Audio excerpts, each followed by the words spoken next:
pros and cons of purchasing versus leasing a vehicle. I've had this conversation with a lot of my friends. Should I buy? Should I lease? What's the difference? Why does it matter? Let's talk about this. First things first, let's define each of these.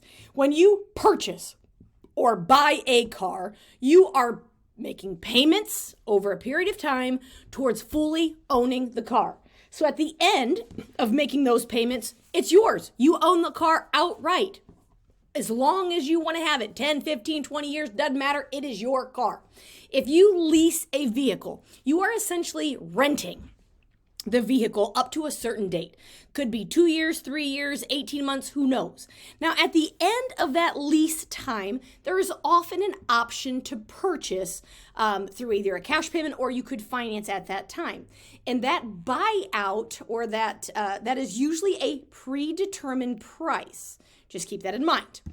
Okay, so first let's talk about purchasing a car.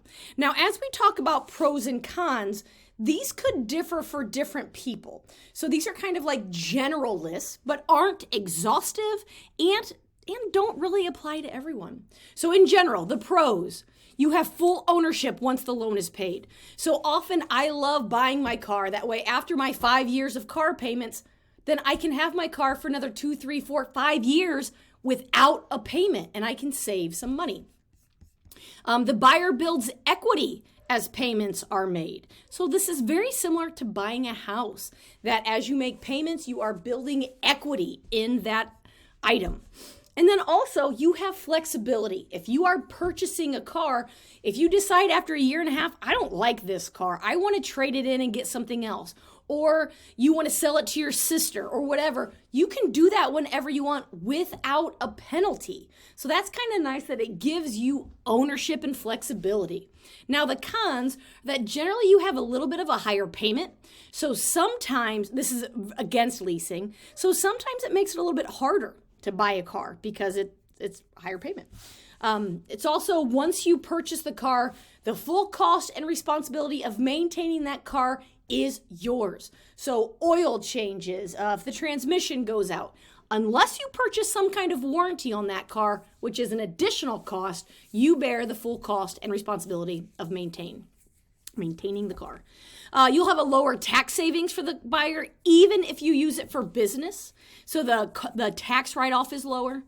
And then the buyer must pay interest and sales tax on the entire car.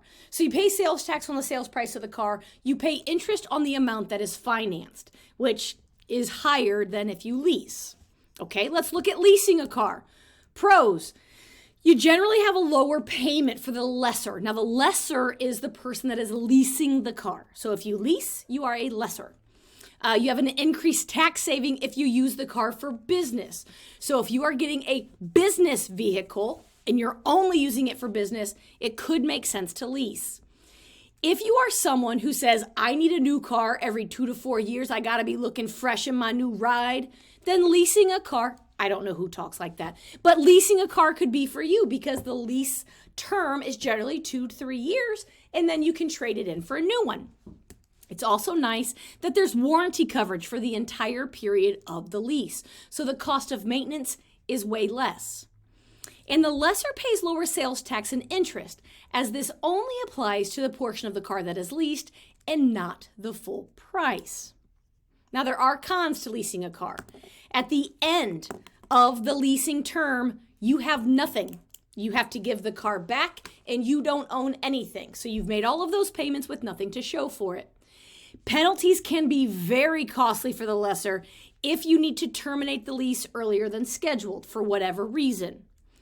You do not build equity. That kind of goes along with the first one, that you don't own anything at the end.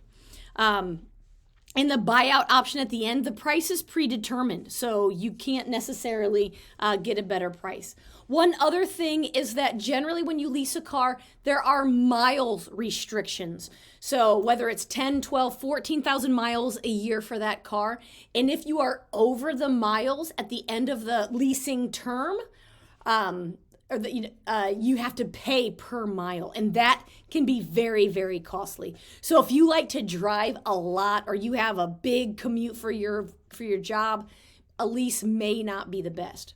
Now, what do you, the buyer or the lessor, what do you need? So as I mentioned earlier, the pros and cons of each item may change with your personal needs. So don't say, oh, leasing is definitely better for my friend, so it's better for me too. Not necessarily.